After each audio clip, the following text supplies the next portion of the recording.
Hello बच्चों, स्वागत है आपका हमारे चैनल लर्निंग रॉक्स पर। आज मैं आपके लिए लेकर आई हूँ आदर्श जीवन मूल्य प्रथमा कक्षा 6, 7 और कक्षा 8 के लिए नैतिक शिक्षा की पुस्तक का अध्याय 12वां। अध्याय का नाम है हमें जिन पर गर्व है। इस वीडियो में हम इस पाठ के अभ्यास के प्रश्न उत्तर और एमसीक्यूज करेंगे। अगर आप इस चैनल में नए हैं और अभी तक आपने चैनल को सब्सक्राइब नहीं किया है तो प्लीज़ इस चैनल को सब्सक्राइब जरूर करें और बेल आइकन को जरूर दबाएं। मैंने इस चैनल की प्लेलिस्ट में सब्जेक्ट वाइज लिस्ट डाली हुई है। आप जिस भी सब्जेक्ट की लेसन को देखना चाहते हैं तो मेरे चैनल की प्लेलिस्ट में जाकर देख सकते हैं। चलिए पाठ की शुरुआत करते हैं। पाठ 12वां, हमें जिन पर गर्व है। अभ्यास के सभी प्रश्नों के उत्तर।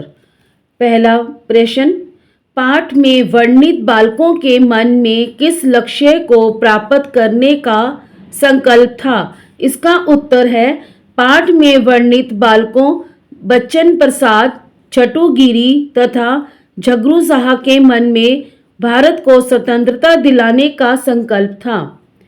अगला प्रश्न, 12 अगस्त 1942 को सिवान में कौन सी विशेष घटना घटी?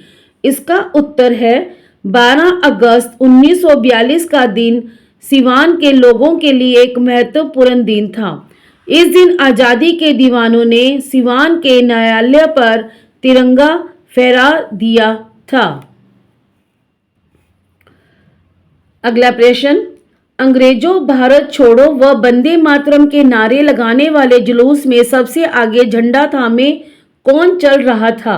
इसका उत्तर है अंग्रेजों भारत छोड़ो व वंदे मातरम के नारे लगाने वाले जुलूस में सबसे आगे एक 12 वर्षीय छात्र बच्चन प्रसाद अपने हाथ में झंडा थामे चल रहा था।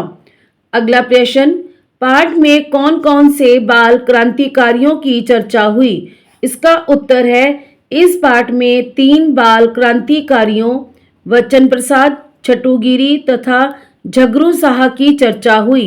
इन तीनों ने स्वतंत्रता प्राप्ति की राह पर चलते हुए छोटी सी आयु में ही अपना जीवन न्यौछावर कर दिया। अगला प्रश्न, भारतीय अधिकारी शरणचंद्र मुखर्जी से तिरंगा वापस लेने के लिए भीड़ ने क्या तरीका अपनाया? इसका उत्तर है भीड़ ने तिरंगा वापस लेने के लिए अधिकारी शरणचंद्र मुखर्जी को अपने भारतीय होने का एहसास दिलाया। भीड़ में से किसी ने कहा कि यदि वे उनका साथ नहीं दे सकते तो कम से कम तिरंगा तो वापस कर दें। शरणचंद्र मुखर्जी पर इस बात का गहरा असर हुआ। उनमें देश प्रेम की भावना जाग उठी और वे अंग्रेजों का विरोध करती हुई उस भीड़ में शामिल हो गए। अन्य प्रश्न, पहला, Dayanand Anglo vernacular middle school Siwan किस कारण प्रसिद्ध हो गया? इसका उत्तर है Dayanand Anglo vernacular middle school Siwan के प्रसिद्ध होने का कारण यहाँ पढ़ने वाला बहादुर छात्र थे। ये बहादुर छात्र बच्चन प्रसाद, छटूगिरी और झगरू साहा थे जिन्होंने छोटी सी आयु में ही देश के लिए शहीद होकर अपने विद्यालय का नाम सदा सदा के लिए रोशन कर दिया।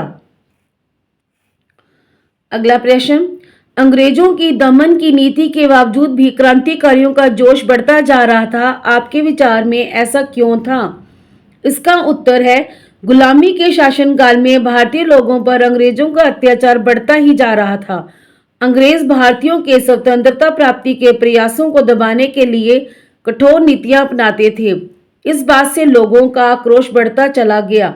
अंग्रेज जितने जोश से दमन की नीति को अपनाकर क्रांतिकारियों को रोकने का प्रयास करते थे, क्रांतिकारी उनसे दोगुने जोश के साथ स्वतंत्रता की राह पर आगे बढ़ते थे।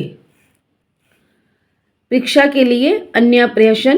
पहला, अंग्रेज भारतीय लोगों पर क्या क्या अत्याचार करते थे? इसका उत्तर है अंग्रेज भारतीय लोगों पर तरह तरह के अत्याचार करते थे। जैसे, पहला, शांत प्रदर्शन कर रही भीड़ पर लाठियां बरसाना। दूसरा, बिना कारण लोगों को जेल में बंद कर देना। तीसरा, जबरदस्ती कर वसूलना। चौथा, उग्र विरोध होने पर गोलियां चलवाना। पांचवा, भारतीय लोगों की निर्मम हत्याएं करना। अगला प्रश्न, जुबली सराय में घटी घटना का वर्णन करो। इसका उत्तर है, जुबली सराय में 7 छात्रों की गिरफ्तारी के विरोध में सभा हो रही थी।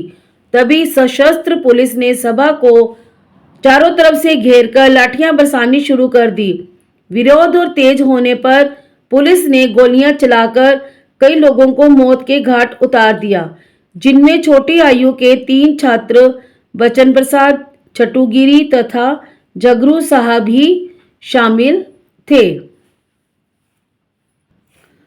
अगला प्रश्न, ब्रजेंद्र गौड़ की पंक्तियों आज देश की हो जाओ तैयार का आशय स्पष्ट कीजिए। इसका उत्तर है, इन पंक्तियों के माध्यम से ब्रजेंद्र गौड़ जी ने भारतीय नागरिकों को बलिदान के लिए तैयार हो जाने का संदेश दिया है।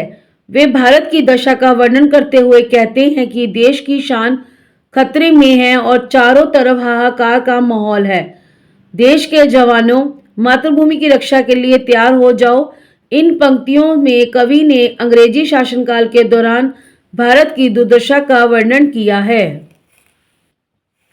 ये थे इस पाठ के प्रश्न उत्तर। अब हम करेंगे इस पाठ के बहुविकल्पीय प्रश्न उत्तर एमसीक्यूज। बहुविकल्पीय प्रश्नोत्तर। पहला, स्वतंत्र भारत के प्रथम राष्ट्रपति कौन थे? क. पंडित जवाहरलाल नेहरू, ख. डॉक्टर राजेंद्र प्रसाद, ग. लाल बहादुर शास्त्री, घ. फखरुद्दीन अली अहमद। इसका उत्तर है ख. डॉक्टर राजेंद्र प्रसाद। दूसरा प्रश्न, पटना के सचिवालय पर झंडा फहराते हुए कितने छात्र शहीद हो चुके थे? क. 5, ख. 6, ग. 7, घ. 8। इसका उत्तर है ग. 7। अगला प्रश्न, सिवान के न्यायालय पर तिरंगा कब फहराया गया? क. 10 अगस्त 1942 को, ख. 11 अगस्त 1942 को, ग. 12 अगस्त 1942 को, घ. 15 अगस्त 1949 को। इसका उत्तर है ग. 12 अगस्त 1942 को। अगला प्रश्न, सारा आकाश किस ध्वनि से गूंज रहा था? क. अंग्रेजों भारत छोड़ो, ख. वंदे मातरम, ग. क और ख दोनों, घ. इनमें से कोई नहीं। इसका उत्तर है ग. क और ख दोनों ही। अगला प्रश्न, शरणचंद्र मुखर्जी किस पद पर कार्यरत थे? क. डीसी, ख. एसडीओ, ग. एसपी, घ. सीएम। इसका उत्तर है ख. एसडीओ। अगला प्रश्न, प्रस्तुत पाठ में किन बाल क्रांतिकारियों की चर्चा हुई है? क. बचन प्रसाद, ख. छटुगिरी, घ. झगरू, घ. उपरोक्त सभी। इसका उत्तर है घ. उपरोक्त सभी। अगला प्रश्न, 7 छात्रों की गिरफ्तारी के विरोध में कहां सभा हो रही थी? क. जुबली सराय में, ख. सिवान क्षेत्र में, ग.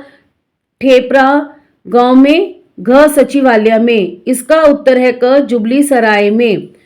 अगला प्रश्न, भारत को स्वतंत्र करवाने का संकल्प लेने वाला प्रत्येक भारतवासी किसके अत्याचारों का शिकार होता था? क. मुगलों के, ख. राजपूतों के, घ. अंग्रेजों के, ख. राजाओं के। इसका उत्तर है ग. अंग्रेजों के। अगला प्रश्न, लोगों ने न्यायालय पर पुनः अंग्रेजी झंडा लहराते हुए कब देखा? क. 9 अगस्त को, ख. 13 अगस्त को, घ. 15 अगस्त को, घ. 20 अगस्त को। इसका उत्तर है ख. 13 अगस्त को। तो ये थे 12वें पाठ के अभ्यास के प्रश्न उत्तर। अब हम अगली वीडियो में करेंगे पाठ 13 के प्रश्न उत्तर। यदि ये वीडियो आपको अच्छी लगी हो तो वीडियो को लाइक करें, शेयर करें और सब्सक्राइब जरूर करें। धन्यवाद।